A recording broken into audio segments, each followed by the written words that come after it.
Welcome to ESG Insights, a limited podcast series brought to you by Michael Best. We'll be exploring the intersection of environmental, social, and governance issues and the legal landscape. I'm your host, Beth Prendergast, a partner at Michael Best. Tell us about your experience in sustainability program development and management. Yeah, sure. Thanks for having me here today. Again, my name is Matt Howard. I'm with the Water Council. I've been doing sustainability program development for, dare I say, almost 20 years now. I started originally with the U.S. Department of Commerce at a graduate school and developed probably the Commerce Department, if not the federal government's first sustainable manufacturing initiative back in the early 2000s.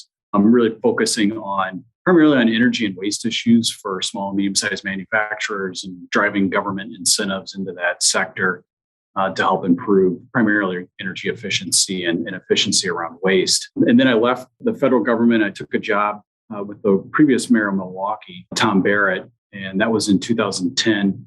And there spent most of my efforts focused around citizen, obviously, issues, homeowner issues in terms of sustainability, but still was working on some program development for manufacturers in the city. So we did have an actual sustainable manufacturing program in the city of Milwaukee.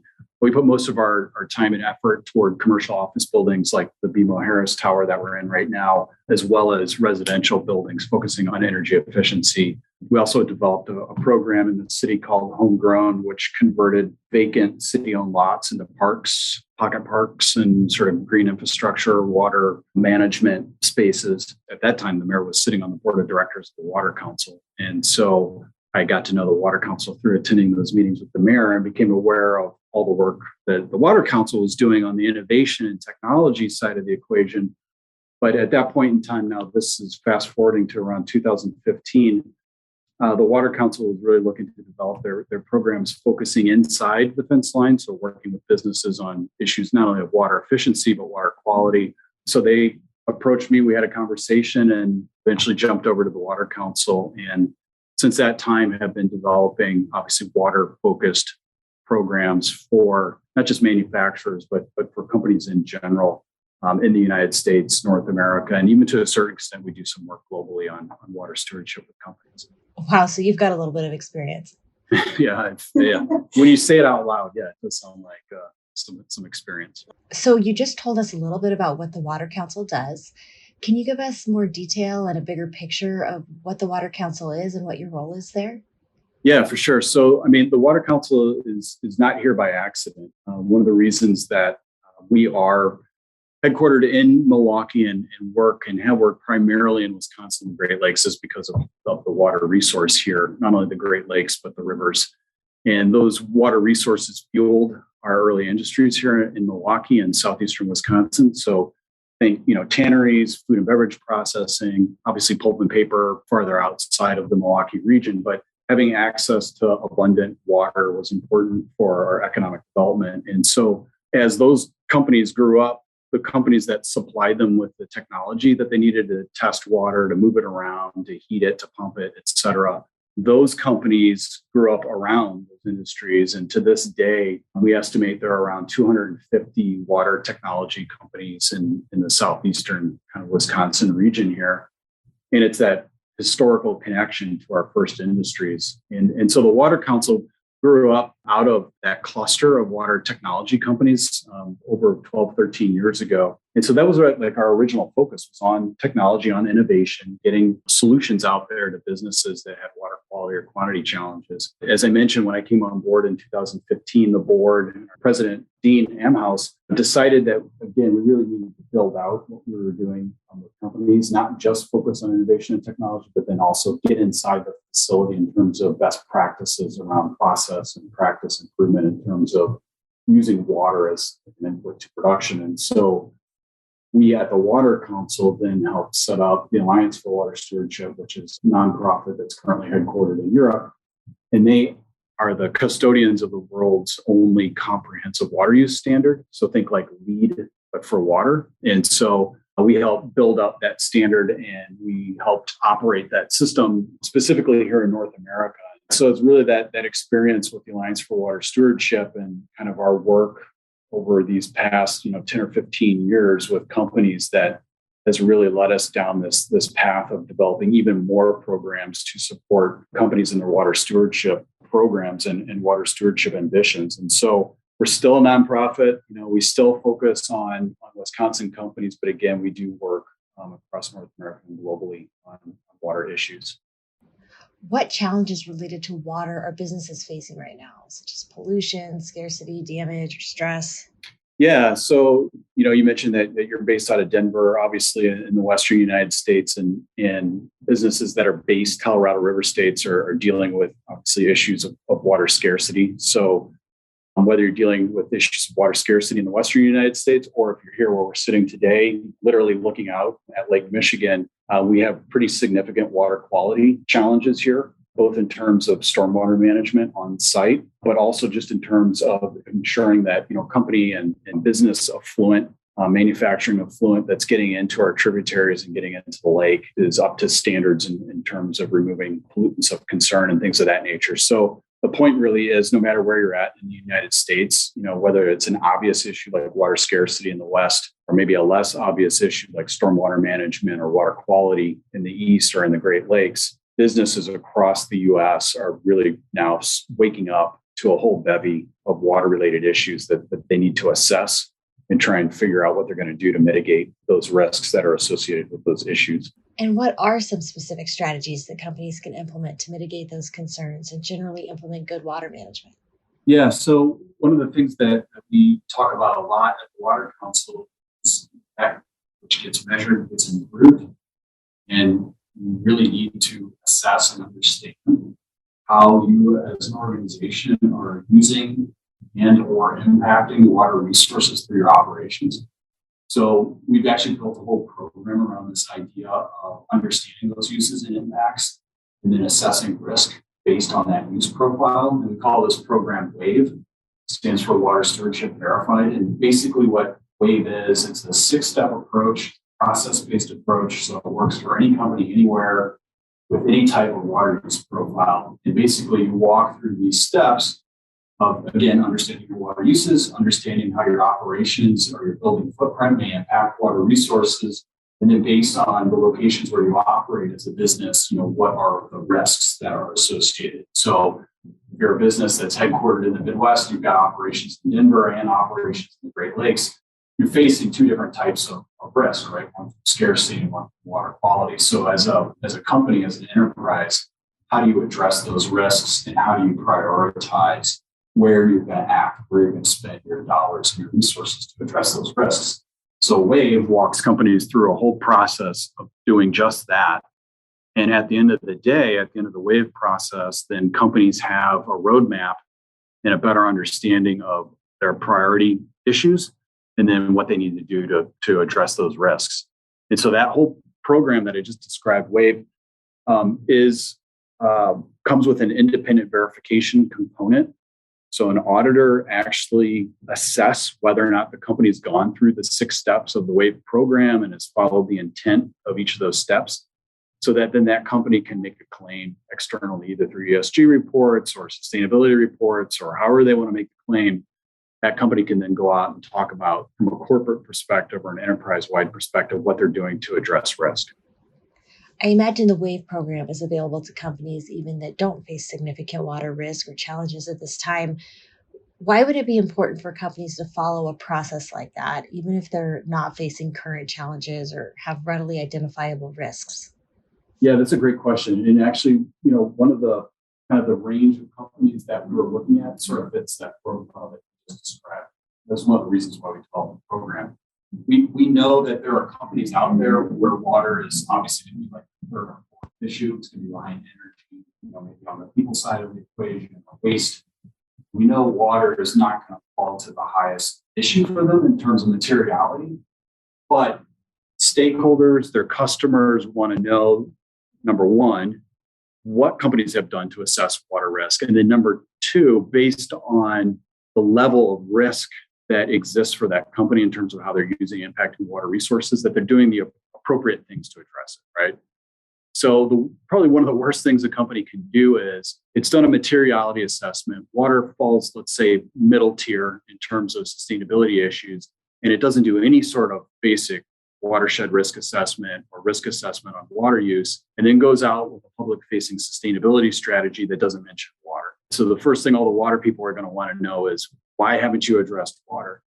And so one of the things that WAVE can do for companies like that is they can point back and they can say, hey, look, we did a best-in-class risk assessment process. And as a result of that, this is what we plan to do about it. And it's not going to be our top level target or goal in terms of our sustainability strategy or our ESG targets or whatever, but we're going to do appropriate things based on, where water falls within that materiality of and risk. Now, obviously, there's probably many more companies that are going to use WAVE where water is like their key ingredient, or it's going to be one of their top materiality issues. And again, WAVE will help them achieve the same thing. They can go out to their stakeholders or to their customers and say, we've assessed risk, we've assessed our uses and impacts, and based on that, it's been verified and it's credible.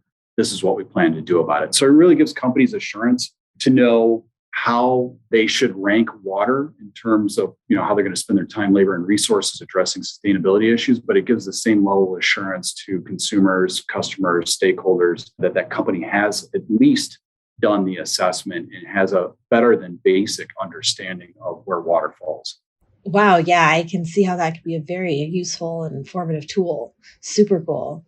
So it sounds like innovation is really at the core of what the Water Council does. And WAVE is obviously one example of that. What are some other programs that the Water Council offers? Yeah, and it's a connection that we're trying to make more explicitly between our innovation and tech side of the house and our stewardship side. And so, like, to use an analogy from the early days of energy efficiency, right? Think about your home or your apartment or whatever. And they started coming out with smart thermostats. You could program that thermostat, and that's great. But if people are overriding the thermostat in the winter or in the summer, right, you're basically mitigating the effect of that technology. And so what we were seeing is a lot of companies jumping to a technology solution for a water quantity or quality challenge, but they haven't really done any deeper level of understanding or assessment of where they may have leaks, where they may have inefficiencies in their own operations, right?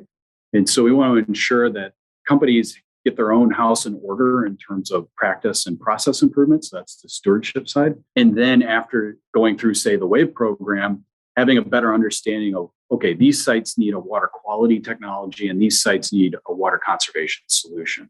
So then we can be smarter and more strategic about how we bring our technology to companies. So in a way, that's an innovation, right? It's not a terribly sexy one, but it's an important one in terms of being more explicit in that connection between stewardship and innovation.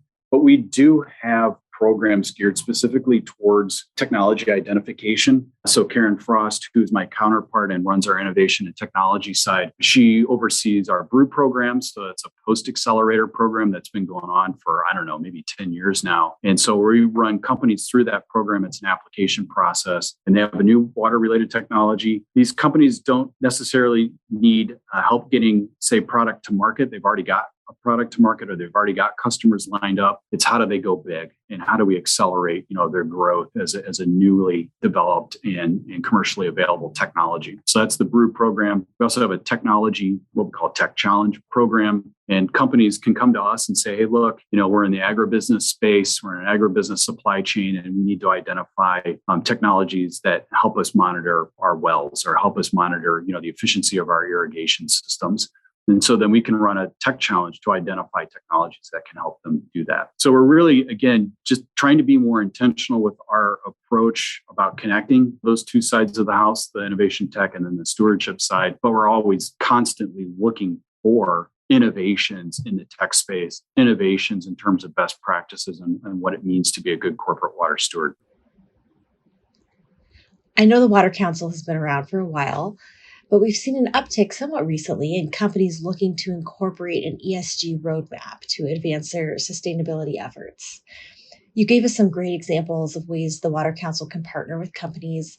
Are there other ways that the Water Council partners with companies specifically in helping identify that roadmap? And a related question, have you seen the Water Council's role shift since we've seen more companies become more interested in ESG, or is this really central to what you guys have always done? Yeah, I'll start with the last part of your question first. Yes, the Water Council has definitely shifted our focus on water stewardship over the past 3 years. The WAVE program is really an outgrowth of some conversations that we had with our board around moving away from a focus on a specific site or a facility with a standard and kind of going back up to the 30,000 foot level and saying, okay, again, as a corporation, as an enterprise, what does it mean to be a good corporate, water steward? And then how do you credibly talk about that or report those outcomes or related results and actions? So yeah, we've definitely shifted our focus. Now, in terms of what are we doing today that's responsive, within the ESG space, we actually spent 2 years developing our WAVE program and we pilot tested it for an entire year in 2021. And we did work with European-based ESG asset management firm, as well as a global risk ratings agency. And one of the value propositions that is still a little bit untested with WAVE is that companies that go through WAVE and complete it and get the independent verification, when they then go to report, those actions and outcomes that result from WAVE within an ESG framework or within a sustainability report, is there recognition and a reward, so to speak, from the markets as a result of that? And so that value proposition, again, WAVE is brand new. So we've got one company right now, Watts Water, that has fully achieved independent verification. We got another 10 or 12 in the pipeline. It's going to be another year or so until we can fully flesh out that value proposition. But based on the number of conversations that we've had with our partners in the investment world and the risk ratings world, there's a real gap out there right now in the ESG space around how water is accounted for and reported. And so while WAVE itself isn't an ESG play, again, the actions and the outcomes from WAVE, we think, are the types of metrics and information that companies need and will need to tell a more credible corporate water stewardship story, within those frameworks. So we're moving in that direction. But again, I think we've got a hypothesis that we think is going to play out here for us, but we still need some validation just in terms of more companies going through the WAVE program and more companies talking about the results publicly. Sure. Yeah. I think a lot of companies are navigating these issues right now. We're all figuring it out. Super cool. Well, thanks, Matt. Thanks for sharing your story and Water Council's story and letting us know all about WAVE and other programs the Water Council offers. Yeah, thanks. And just on a final note, I just wanted to point out just two of our partners that I need to mention before we sign off. SCS Global Services is our auditor for the WAVE program. So they really provide that. They're providing the independent verification. That's where the credibility rests with them. And we just announced this week a partnership with KPMG and really kind of looking at this idea around translating WAVE results into credible ESG focused or looking reports and results. So again, thanks to those two partners and all of our partners at the Water Council that have helped us, get to this point, including Michael Best and Scott Bechtel, who's on our board, who I think connected us today for this conversation. Great, thanks. Shout out to all those important partners. And thanks again, Matt, for joining us today. Yep, thanks for having me. That's it for today's episode. Thanks for listening. To hear more episodes and catch up on the latest legal hot topics, please subscribe and check out our insights page at michaelbest.com. We'll be back soon with more insights on ESG and the legal landscape.